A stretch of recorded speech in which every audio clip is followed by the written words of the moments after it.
lagi dengan saya Widya di sini. Nah, di sini saya akan menjawab pertanyaan yang diajukan kepada saya, tentunya kepada mungkin banyak orang-orang yang mau bergabung di bisnis saya atau mereka yang sudah bergabung. Mbak, sebagai ibu rumah tangga, bagaimana sih caranya untuk mengatur waktunya supaya ini masih bisa mengerjakan pekerjaan rumah, tapi juga masih bisa berbisnis, masih bisa menghandle dan bisa memberikan training juga buat member-membernya. Terus gimana sih cara ngatur waktunya? Ya, kalau saya sebenarnya bisnis itu dari mimpi saya, dari sebuah motivasi saya, atau sebagian memang bisnis itu adalah hidup saya atau penghasilan saya yang mau nggak mau saya harus mengerjakannya, walaupun saya banyak pekerjaan yang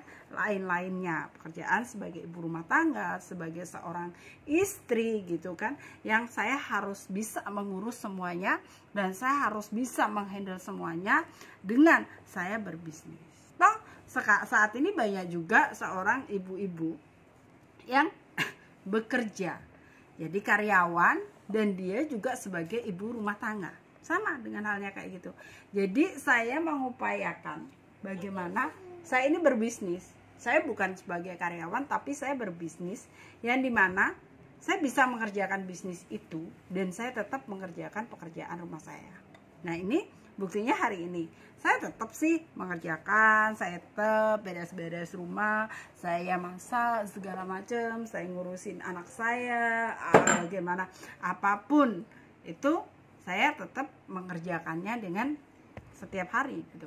Jadi saya nggak merasa itu capek dan lelah, karena suatu bisnis itu saya bilang sebagai hobi saya. Saya senang dengan mengerjakan itu. Saya senang karena itu hobi saya gitu. Saya senang selling, saya senang jualan, saya senang mengajarin orang untuk menjadikan orang lain itu juga memiliki sumber income. Jadi yang saya kerjakan untuk bisnis, waktu saya untuk bisnis itu di sela-sela waktu. Jadi saya masih beranggapan saya mengerjakan bisnis itu sama aja dengan saya itu bekerja sama orang. Saya andaikan saya itu 8 jam saya harus bekerja di kantor, duduk manis di kantor, terus saya juga di rumah masih gitu kan.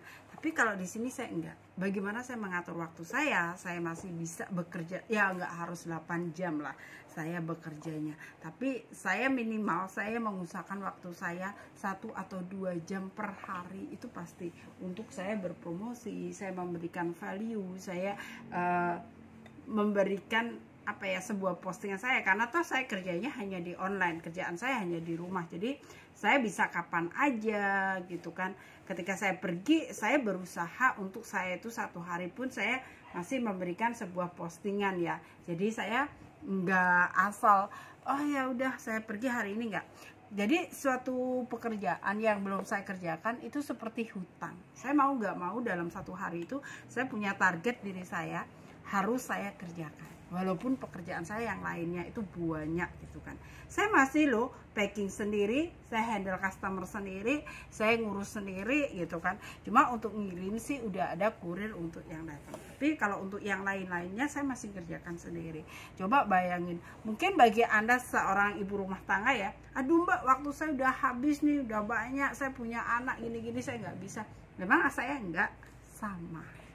Jadi jangan ada rasa mengeluh. Kita sebagai wanita harus bisa untuk segala-galanya.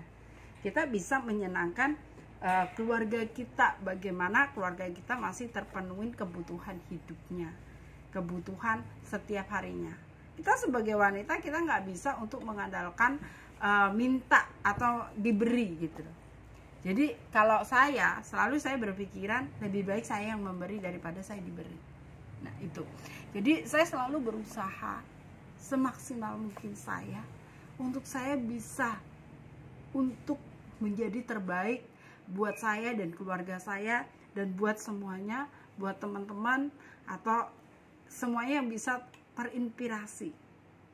Karena mungkin bagi seorang wanita itu harusnya diem aja di rumah, mengerjakan urusan rumah, udah siap, kita udah diberi nafkah, kita udah diberi semuanya, kita hidup ada apa adanya, kita berterima apa yang suami kita kasih. Tapi andaikan suami kita itu ada apa-apa dengan kita, terus kita sebagai wanita nggak bisa mengerjakan hal itu semua, kita nggak bisa mencari nafkah, bagaimana? Tragisnya rumah tangga kita, tragisnya dan nasibnya anak kita bagaimana?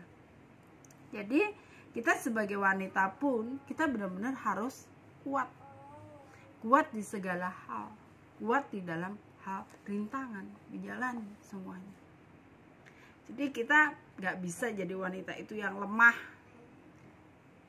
Kita nggak bisa jadi wanita yang udahlah saya hidup sekian aja saya terima. Gitu. Apakah Anda nggak punya mimpi? Apakah Anda nggak punya mimpi untuk menyenangkan anak dan keluarga Anda? Apakah Anda nggak punya mimpi untuk suatu saat Anda memberikan sesuatu kepada suami Anda? Masa Anda terus yang akan diberi, tapi suatu saat Anda pun bisa memberi. Bagaimana rasanya ketika kita bisa memberi? Kita punya kebanggaan tersendiri ketika kita itu bisa memberi. Tangan kita nggak selalu di bawah, tapi tangan kita selalu di atas. Jadi buat kita semua, buat ibu-ibu rumah tangga tentunya, saya ingin menyentuh hati Anda semuanya. Ayo dari sekarang kita mulai berbisnis. Kita mulai melakukan hal yang terbaik buat keluarga, orang-orang yang kita cintai. Jangan pernah mau kita itu sebagai wanita hanya diremehkan. Jangan pernah mau kita jadi wanita selalu direndahkan. Tapi kita berjuang demi kehidupan rumah tangga kita. Kita bukan berarti sebagai wanita kita punya penghasilan lebih besar dari suami kita, terus kita bersikapnya beda. Kita seakan-akan merasa ini loh saya udah punya penghasilan. Enggak. Tapi kita berasa kita rendah. Kita biasa. Kita menjadi orang yang humble. Kita merasa orang yang rendah. Hati kita. Kalau kita selalu terus bisa mau belajar, kita mau mengerjakan dengan tulus, maka Tuhan itu akan memberikan rezeki kita dengan luar biasa di situ. Kenapa? Banyak orang yang bertanya kepada saya, Mbak, kok bisa sih bisnis yang dipegang Mbak Wida bisa jalan? Iya. Karena saya benar-benar saya sungguh-sungguh, saya melakukannya, saya belajar, saya punya target untuk diri saya punya mimpi, saya punya angan-angan, saya punya segalanya yang bagaimana saya bisa mewujudkan. Maka apa?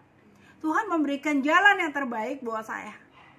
Karena saya punya kebutuhan yang besar, saya punya tanggung jawab yang besar di pundak saya. Ketika saya dikasih beban, dikasih masalah yang besar, maka Tuhan akan memberikan jalan yang terbaik.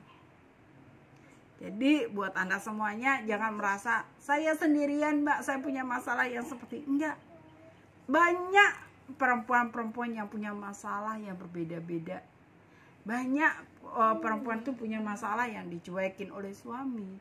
Dia hanya harus jadi tulang punggung karena dia seorang single parent. Itu banyak terjadi. Karena banyak di WA saya yang datang bermacam-macam. Makanya saya harus membuka ini semua buat Anda semua para ibu-ibu, para wanita. Ayo, jadikan wanita yang tangguh, jadikan wanita yang hebat, jadikan wanita yang sukses. Biar Anda dihargain oleh keluarga Anda, sahabat, rekan-rekan Anda. Anda juga bisa memiliki rasa bangga. Anda bisa membahagiakan orang tercinta Anda. Jadi jangan pernah malu untuk memulai sebuah usaha. Apakah saya malu? Enggak, saya kemana-mana saya bawa produk loh. Saya kemana-mana saya menawarkan ke orang juga. Saya juga bisa menawarkan secara online dan offline. Kenapa? Karena ketika mereka itu bertanya, saya ada di luar, mereka tiba-tiba order produk, saya udah siap produk saya itu ada di kendaraan saya. Dan tentunya saya tinggal nganter aja barang itu. Saya nggak harus pulang lagi. Jadi saya nggak menghemat waktu saya. Ketika saya keluar, saya udah bawa produk itu. Tinggal saya antar aja. Dan di situ. Jadilah sikap kita sebagai pemenang. Ayo kita berjuang para wanita. Jangan mau kalah. Jangan Anda merasa rendah hati. Anda harus punya rasa kuat tanggung jawab yang hebat. Jika Anda bisa melakukan hal ini, Anda bisa melewati semua tantangan itu. Anda the winner. Oke, bagi Anda semuanya, Anda bisa lakukan, Anda pasti bisa, Anda pasti bisa memulai dalam sebuah bisnis dan Anda bisa sukses. Oke, thank you buat Anda semuanya. Lakukan yang terbaik buat Anda dan keluarga Anda. Thank you.